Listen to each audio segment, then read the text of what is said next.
Marvel Studios releases a new Avengers Infinity War video featuring all things Thanos. With all of the MCU's successes over its 10-year history, several of their films are plagued with similar problems, one of which is the introduction of underdeveloped and forgettable antagonists. So it was a bold move for the company to build its biggest project around a villain. Luckily for them, for the most part, their risk paid off. Between the impressive VFX work on Josh Brolin and the unique motivation for the character, Thanos has quickly become a pop culture icon. Teased as early as 2011's Thor, Thanos' first on-screen debut was in 2012's The Avengers post-credits scene. At that point, only loyal comic book readers were the ones who had an idea who he was.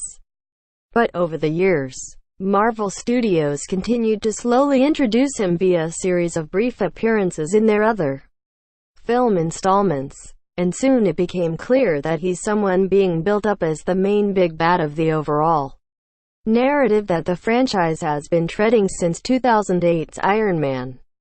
Related, every reveal from Infinity War director's commentary, a brand new Infinity War featurette is released online focusing on the Mad Titan in celebration of the film's Blu-ray arrival. Posted on Marvel Entertainment's official YouTube, the clip includes commentaries from Marvel Studios co-president Louis DEsposito, Marvel stars Robert Downey Jr.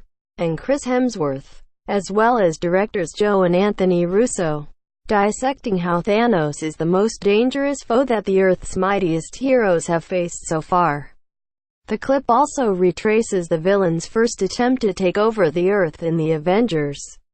Watch the full video above.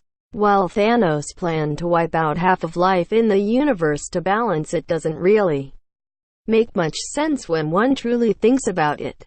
What separates Thanos from the generic superhero movie villain is that he actually had a purpose, different than just wanting to amass more power.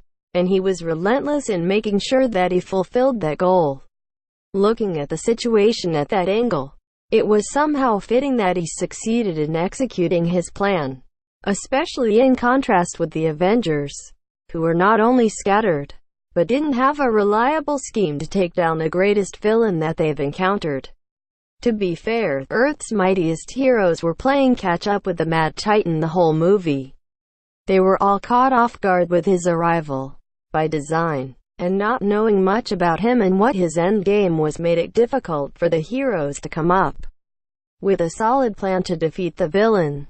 Nonetheless, it still makes sense that someone who has a carefully laid out ploy will defeat them if they continue to operate separately from each other.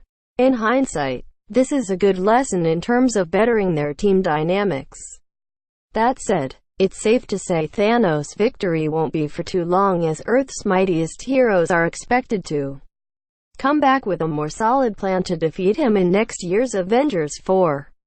Aside from the handful of remaining supporting characters who didn't turn to dust at the end of Avengers Infinity War, the original 6 MCU heroes will also get help from Ant-Man and Brie Larsons' soon-to-debut superhero character, Captain Marvel. Not much is known with regard to specific plot details of the Phase 3 capper, but both time travel and the quantum realm are popularly theorized to play a significant part in the film. Is your source, Marvel Entertainment, YouTube tags. The Avengers 3 looking for an AD-free experience on screen rant.